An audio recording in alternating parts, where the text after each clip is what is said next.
Hey guys, welcome back to the channel. My name is Corey, aka Mr. Manage, and if you haven't been here before, thank you so much for joining us. If you could please do me a favor, hit the subscribe button, I really appreciate it. And like the video so I can keep making videos like this. Speaking of likes, thank you for everyone that is liking the video, and for the people, the one person that wants to dislike all my videos every single time. Thank you too. You're the fuel, you know, so I can just keep going and keep going and keep making videos to disappoint you guys.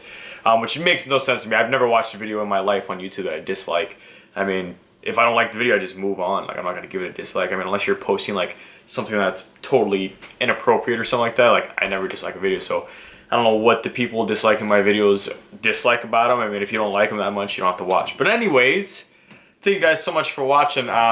You see the title. We're going to go over my Mace Cam, my review of the Mace Cam so far. Good news. Will sent me a retune, and I don't know if I told you this last time, but I was trying to get my fan turned on earlier because I didn't want my car going all the way up to like 220 before the fan kicked in. So I got him to put a tune in, which happened to be the first tune that I uploaded when I uploaded my Mace Cams, and he messed with the fans to turn them on earlier, which I noticed, and that's when I was having the issues. He took that out, the fan revision, and he just did the regular revision for the cams, and the car ran fine. No issues whatsoever. So he was saying that he thinks that, you know, he took that out for good measure, but it could just have been the ECM or ECU needing to be reflashed. So that being said, I've had, I believe, another revision since then, to where now we got the fans working and on an earlier temp. And so I think they turn on like 200 or 205, and it'll go down to like 180 something or 170 something. And the car runs great. So the little bit that I have driven my car, and I'll get to this, the little bit part in a second, but the little bit that I have driven my car, it is a beast. All right, like, this is the best modification that I have done. It's that I've actually felt like a power difference. I don't know if there's any power, like, it could be a placebo effect, right? I'm gonna try my best to put this car on the dyno by the end of the year, but so you guys can see results. But I have no idea, like, for, you know, just like with his tune, like it felt different, but my horsepower was the same, but I gained on the torque end. I don't know how this is gonna be. I'm kind of like scared to put it on the dyno because I don't want the results to come back, you know, at like 295, and it's like, oh, 5 horsepower, but I don't think that's gonna be the case. The car feels way better now. Mace Cam advertises, or Mace Engineering advertises, that these cams are supposed to, like, not only be good in the higher end, but help you across the whole power band.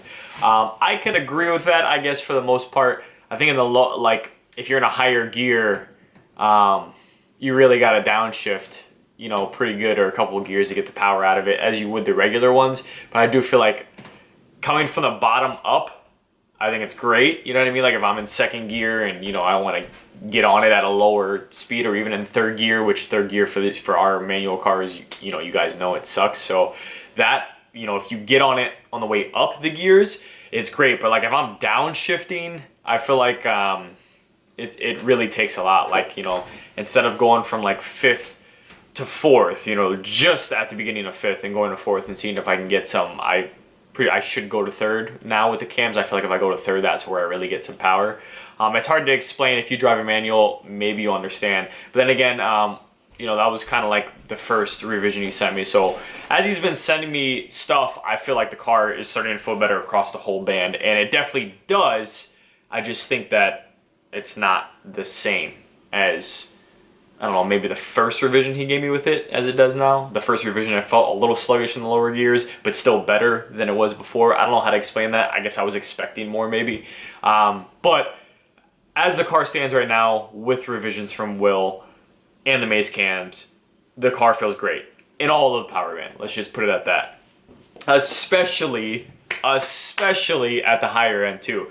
I mean, man, like, I was driving and I'm getting up to that, you know, like 5,500, and you could just really feel this thing go. Idle is great. I don't have an exhaust video, but I do have an idle video I'm going to play at the end for you guys. It's great. The car feels great. It feels very responsive. It feels like it's got some balls behind it, okay? I took my wife for a drive in it, and she was like, yeah, this thing's pretty fast. I took my father-in-law. He said the same thing. I mean, I could be in second gear at around 70 to 85-ish, and in third gear, I'm easily pushing 100, and I mean, like that. Like, it's quick. So I'm super excited. I can't explain how excited I am to spend this much money and have a naturally aspirated car that's pushing decent power. I'm hoping to be in the 320 to 330 range wheel, so 30 to 40 wheel horsepower from these, but who knows, it might take some more tuning. That being said, you guys are probably like listening to what I'm saying and thinking like, okay, well, why are you possibly going to put the car on the dyno? You know what I mean? Like, why do you only have an idle video? Why not an exhaust video? That brings me to my next point, which kind of puts a damper on things potentially for this year. My clutch is gone in that car. I felt it getting soft. I bought the car at 47,000 miles. The car has about 63 now. So, I put on about 16,000 in like the 4 or 5 years I've owned it. So not that much. So I think the person who had the car before me was definitely beating the crap out of it. My throwout bearing's gone. And if you ever have like a spongy clutch, and then if you're in neutral and you let your clutch out, so technically it's engaged, and you hear like a rattling in your transmission, which mine is doing now, that's indicative of throwout bearing. You're gonna have clutch issues. Also, I've been noticing when I shut off my car, like you can hear it rattle. But when the car's on and it's in neutral and my foot's off the pedal, so the clutch is engaged, even though it's in neutral, you'll hear it rattle. But when I push it in, it goes completely away. So throwout bearing's gone. So now I'm looking into getting new clutches. I might get a spec clutch. I just don't know which one I want. Do I want to get a lightweight flywheel? I don't want to do one personally because I'm not racing my car like that. And if you get a lightweight flywheel, if anyone knows anything about that, your speeds are going to drop faster once you push in the clutch. That heavy flywheel you have now helps, with momentum. It keeps things going. It makes your idle easier. It's easier to drive it. With a lightweight flywheel, you really got to know when to shift, how to shift. You have to shift faster. You can shift faster, but you have to shift faster to be within that power band and whatnot. So I don't think I want to do lightweight flywheel. So now I'm in this huge predicament of what I want to do with that. That's not cheap, guys. I mean, I just spent, these cams cost me $1,600 and change, and that was just labor. I paid for all the parts. I paid for the cams, all my gaskets and everything like that. So $1,600 in just the labor. It was like 10 hours. I love the people who did it.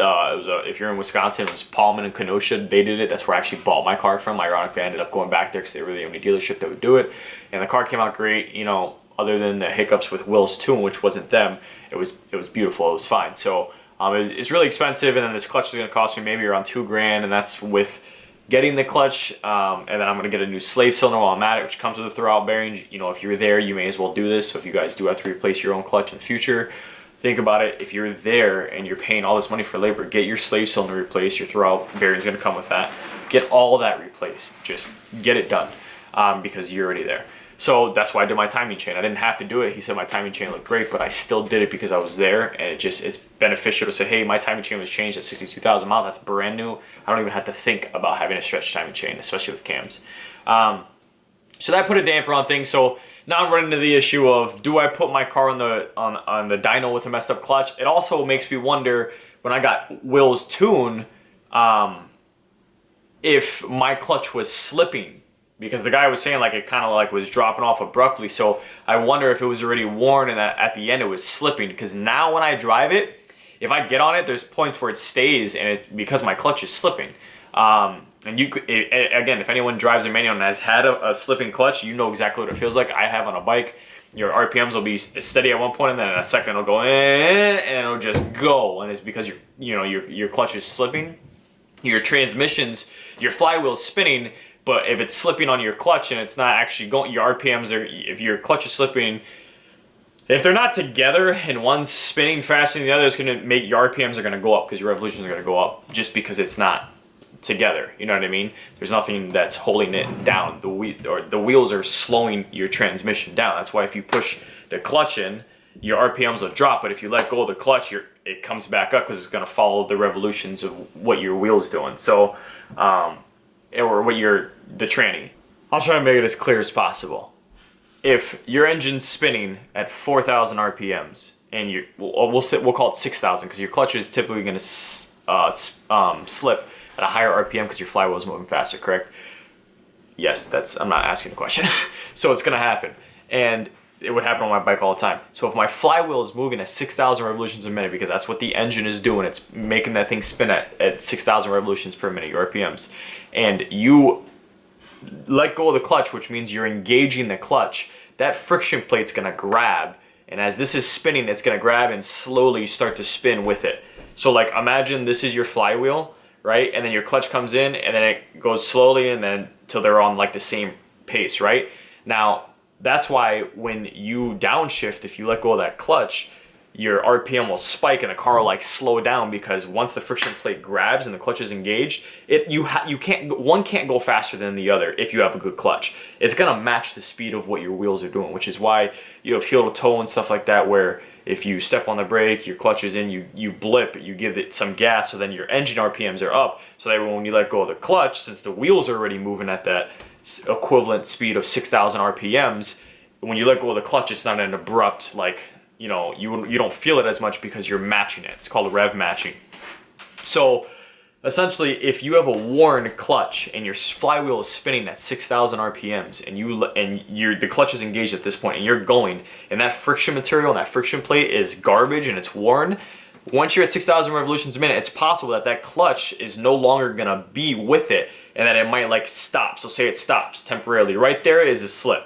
So say it's going, and it stops. Right there, it's slipped, and you're gonna feel it, because at that point, your wheels and everything else this way from your flywheel is disconnected. Like your tranny and your engine will be disconnected because that friction material is not holding. So that's gonna be disconnected from the engine, and your car's not gonna move, but your RPM will go up. It will continue to go up, and it'll go up faster, which is why it goes because it no longer has weight to carry. It doesn't have to push the transmission and the wheels now because there's nothing sticking to it. It's the equivalent of you pushing in your clutch and disengaging it. Now the engine can spin freely and do whatever it wants, and it's gonna be able to climb the power band. It's like revving. But once you put a load onto that flywheel, which is the equivalent of an engaged clutch, when your pedal is out and in gear, it's gonna be harder for it to go through the power band. So when your clutch slips, your flywheel is spinning and the material just slips. It stops grabbing for a second because it's worn, and the engine's gonna have no load, and it's gonna go up, and then it's gonna, the friction plate will stop, and then it'll continue, and then it'll grab again. So that's why it goes, and then it comes down. And I could feel that in my clutch. I could see it. And when I had my motorcycle, it happened to me. I'd be at like 12,000 RPM, and my RPMs would just shoot. But my car wouldn't be moving anywhere because there's no good material holding those together and sandwiching them. I know that might be a lot to grasp. I might not be explaining it the right way. If you really want to know, you can look it up. I just know that the clutch is no bueno. Side note, sorry. So it's hard to explain, but I can feel my clutch slipping already, and it makes me wonder if it was slipping when it was on the dyno. That last time that I put it on. So I don't know if I want to put it on the dyno like this and risk getting bad numbers. And you guys thinking, well, this isn't worth it. This mod isn't worth it. And either way, I'm here to prove whether the mod's worth it or not. But I want to give it a fair shot, which is why I don't know if I'll put the car on the dyno this year. Because if I do get the clutch done, I have to break it in, and I definitely don't want to destroy a brand new clutch. That brings me to my next issue. Now I have, I think, a pinhole in my exhaust from when my resonators were deleted way back when. I think one of those welds it cracked. I mean, I looked under, I saw water coming out of it, just condensation from when I first started the car in a while. So I got to get that fixed. That could cause some issues with tunes down the road. Also, I can hear it, and I don't like it. So a couple things Xena has to get done, and I'm working on them.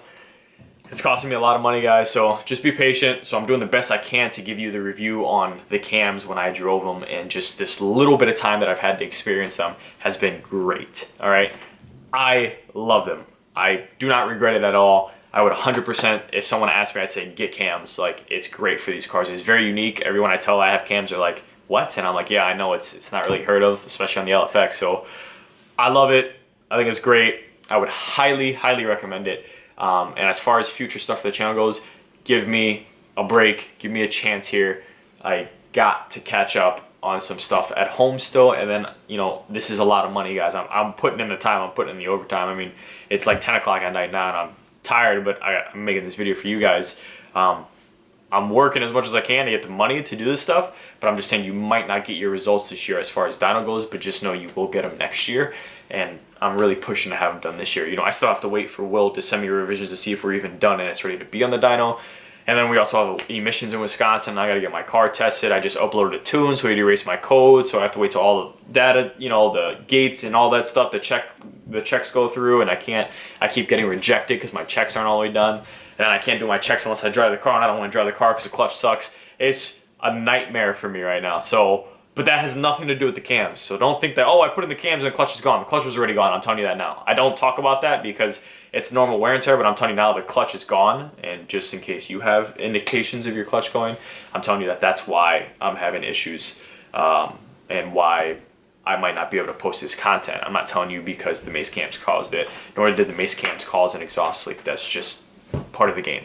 So overall review on the cams, great sound, great performance, great price. Highly recommend it all the way. Thank you guys so much for watching. Okay, I still do have a giveaway or potentially two later on. I don't know when I'm gonna do them.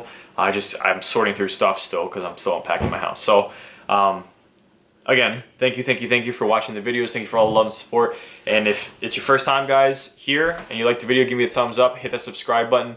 I'll have plenty of videos to come now this year, for a little bit more for the rest of this year, potentially through winter this season around, and definitely next year I'm going to keep posting. So if you like them, thumbs up, subscribe, and as usual, I appreciate everyone that keeps coming back. I know I say it over and over again. I know it's a long video. I know you don't care probably, but I do appreciate all of you. Okay, as usual, just the guy living life, and I will see you guys for the next video. Bye.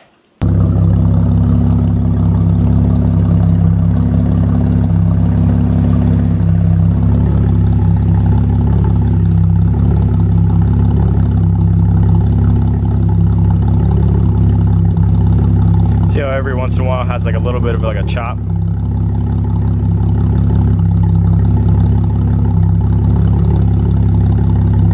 You can smell that corn. Fire spreading all around my room. My world's so bright, it's hard to breathe, but that's alright. Hush.